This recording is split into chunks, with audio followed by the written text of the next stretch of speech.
Hi friends, good afternoon. तो मेरा नाम है सनी और मैं हूँ इस टाइम मैं असम में कोकराझार में। आप देख पा रहे हैं मेरे पीछे सुंदर लश ग्रीन नेचुरल वादियाँ। तो मैं आया था दिल्ली से यहाँ पे बाई कार, ड्राइविंग सेल्फ। अब मैं वापस करीब 15 दिन हो गए मुझे यहाँ पे, तो मुझे वहाँ से वापस जाने का सोचा। तो मैंने इस बार वापस जाने के लिए जो हमारा रूट है, नॉर्मल रूट जो गूगल बताता है, यहाँ से हमें वेस्ट बंगाल सिलीगुड़ी होते हुए बिहार में मुजफ्फरपुर होते हुए गोरखपुर होते हुए दिल्ली जाना है। बट इस बार मैंने कुछ डिफरेंट सोचा। मैंने कहा क्यों ना इस बार डिफरेंट रूट लेते हैं, और मैं इस बार नेपाल होते हुए जाऊँगा। तो सिलीगुड़ी से काकड़बिट्टे होते हुए, काकड़बिट्टे जो कि कस्टम का चेक पोस्ट है नेपाल के अंदर, वहाँ से होते हुए मैं गोरखपुर पहुँचूँगा और फिर वहाँ से नॉर्मल जो इंडिया का मैं रूट है वहाँ से वो लूँगा। जब मैंने सोचा तो मेरे दिमाग में बहुत सारे क्वेश्चंस आए, बहुत सारे क्वेरीज़ आई कि दूसरे कंट्री में जाएंगे तो कौन सा रूट होगा, कोविड की गाइडलाइन क्या है, रूट सही होगा कि नहीं होगा, करेंसी कौन सी कैसे एक्सचेंज होगी, क्या प्रोटोकॉल्स है वहाँ की, और कौन सी अच्छी जगह है। मुझे पता है पशुपतिनाथ मुझे जाना है, वो बेस्ट प्लेस है मेरे लिए। मैं भगवान भोलेनाथ का भक्त भी हूँ। तो पशुपति हम सभी लोग भोलेनाथ के भक्त हैं। तो पशुपतिनाथ जगह मुझे जाना था, और काठमांडू और पोखरा में भी कुछ जगह विज़िट करनी थी। तो बहुत सारे दिमाग में क्वेश्चन थे, उन सब क्वेश्चनों को मैंने सर्च किया और बहुत जगह पे एनालिसिस किया, और मैंने सभी के आंसर्स कलेक्ट किए, और उसके बाद मैं आपके पास आया हूँ जस्ट कि और कोई अगर मेरी जगह मेरे साथ और कोई जाना चाहे तो उसको भी यही तरह की दोबारा मेहनत ना करनी पड़े। इसलिए मैं ये वीडियो, छोटी सी वीडियो बना रहा हूँ। इस वीडियो में मैं कोशिश करूँगा जो जो मैंने सारी चीज़ें फ़ेस करी वो किसी और को फ़ेस ना करनी पड़े, और वो ईज़िली अपना travel to Nepal from Assam side और गोरखपुर साइड कहीं से भी प्लान कर सके। नेपाल घुसने के मल्टीपल रास्ते हैं। जो मुझे पता है वो सनौली से है, यूपी से, दूसरा उत्तराखंड से, और तीसरा वेस्ट बंगाल सिलीगुड़ी से है। तो मैं सिलीगुड़ी वेस्ट बंगाल से अपना जर्नी स्टार्ट किया करूँगा, और वहाँ से स्टार्ट करने के टाइम पे काकड़बिट्टे पे हमको अपने डॉक्यूमेंट्स दिखाने पड़ते हैं। तो क्या क्या डॉक्यूमेंट्स रिक्वायर्ड होते हैं। भंसार जो कि कस्टम बनाता है, परमिट आपको एक पर्टिकुलर दिन के लिए इशू करता है। तो भंसार के लिए क्या क्या डॉक्यूमेंट्स आपको गाड़ी के लिए चाहिए होंगे। अगर आप गाड़ी से जा रहे हैं तो आपको आरसी की कॉपी, आपका रजिस्ट्रेशन सर्टिफिकेट। दूसरा आपका पॉल्यूशन सर्टिफिकेट जो इंडिया का, वो वहाँ वैलिड होता है। तीसरा आपका गाड़ी के आप खुद ऑनर होने चाहिए, आपकी ID proof, voter ID card, या फिर आपका आधार कार्ड या पासपोर्ट, कोई भी आप आईडी प्रूफ ले सकते हैं। उसके बाद कोविड की नॉर्म्स के हिसाब से आपको कोविड वैक्सीनेशन का दोनों का सर्टिफिकेट होना ज़रूरी है। अगर नहीं है तो कोविड नेगेटिव रिपोर्ट होनी है। दोनों ही मेरे अभी जो सुनने में आया, दोनों ही रिपोर्ट्स को, मतलब 2 वैक्सीनेशन और कोविड नेगेटिव रिपोर्ट, दोनों को ही आपको दिखाना होगा, तभी शायद आपको अंदर घुसने की परमिशन मिलेगी।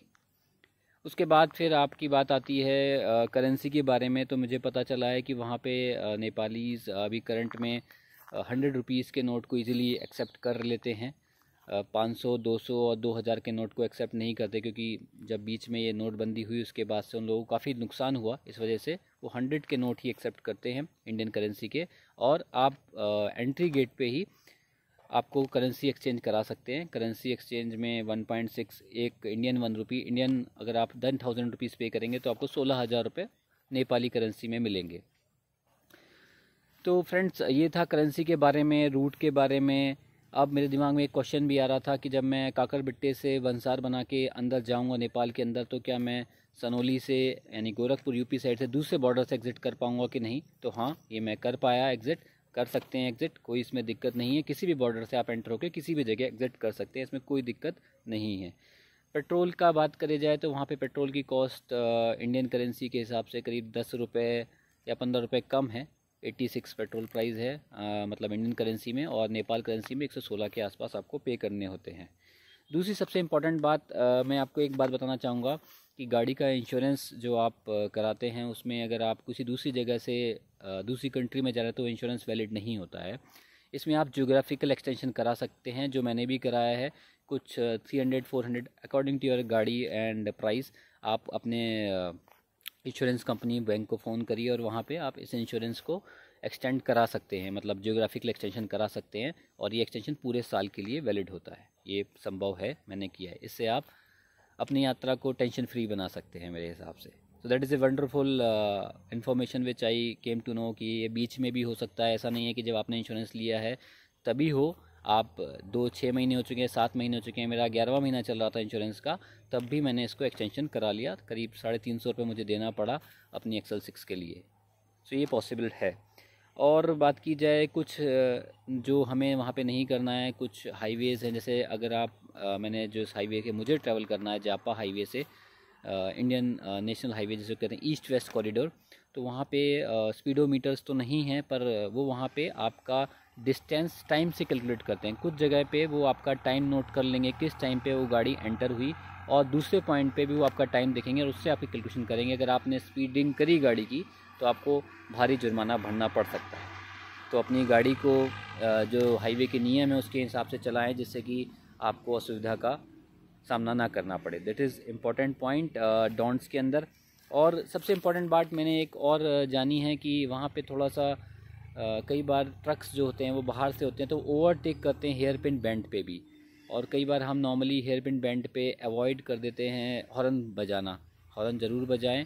1-2 केसेस मैंने सुने हैं जहाँ पे दुर्घटना काफ़ी पास, नियर मिस कहना चाहिए, नियर मिस हुआ और दुर्घटना होते होते बची। तो हेयर पिन बैंड्स पे हॉर्न ज़रूर बजाएं वहाँ पे, क्योंकि ट्रक वाले हाईवे पे काफ़ी तेज़ गति से चलाते हैं। तो थोड़ा सुरक्षा के लिए ये ध्यान रखने के लिए इम्पोर्टेंट बात है जो मुझे पता चली। सो हमने डॉक्यूमेंट की बात कर ली, हमने करेंसी के बारे में बात कर ली, हमने भंसार के बारे में बात करी। भंसार बनाने के लिए आपको क्या क्या डॉक्यूमेंट देने पड़ेंगे। भंसार के लिए आपको शायद 550 नेपाली रुपये एक दिन के देने पड़ते हैं। जब आप भंसार बनवाएं तो कोशिश करें 2 या 3 दिन का एक्स्ट्रा बनवाएं, क्योंकि जब आप नेपाल के अंदर घुस जाएंगे तो बहुत कम जगह ही आपको भंसार को एक्सटेंड कराने की सुविधा मिलेगी। काठमांडू एयरपोर्ट पे है और बहुत कम जगह पे है। अगर आप उन जगहों पे जाएंगे तो आपका आधा दिन ख़राब हो सकता है और आपको एक्स्ट्रा पैसे भी देने पड़ सकते हैं। तो बेहतर यही होगा, इमरजेंसी के लिए अपने ट्रैवल प्लान में चेंज कर लिए आप 2 या 3 दिन का एक्स्ट्रा भंसार, यानी कि परमिट जो आपको बाईपास से बनेगा काकरबिट्टे से या बॉर्डर से, उसको आप एक्सटेंड करके ही बनवाएं। ये सभी लोग गाइड करते हैं, सजेस्ट करते हैं, तो मेरा भी यही मानना है। इसके अलावा अपनी कुछ फ़ोटोज़ को ज़रूर रखें अपने साथ में। जब आप नेपाल में घुसेंगे तो आपका मोबाइल फ़ोन यानी कि सिम काम नहीं करेगा। आपको वहाँ लोकल सिम मिल जाता है आधार कार्ड दिखाने से। तो बेहतर होगा आप कुछ फ़ोटोज़ अपने साथ रखें, जिससे कि आप नया सिम कार्ड, नमस्ते इंडिया वहाँ पे काफ़ी अच्छा नेटवर्क बताते हैं, तो वो नेटवर्क आप ऑप्ट कर सकें। जो भी आपको पसंद है वो नेटवर्क आप ले सकें और आपको अपने सगे संबंधियों से या बात करने में असुविधा ना हो और वो आपके बारे में जानकारी रख सकें। तो this is very important to note कि अगर फ़ोटोज़ होंगी तो ये सब चीज़ें भी पॉसिबिलिटी आपके साथ बनेगी। तो दोस्तों यही था मेरा। मैंने इस सब जानकारी को इकट्ठा करने में करीब 10-15 दिन लगाया। बहुत लोगों से अप्रोच किया और तब जाके मुझे जानकारी मिली।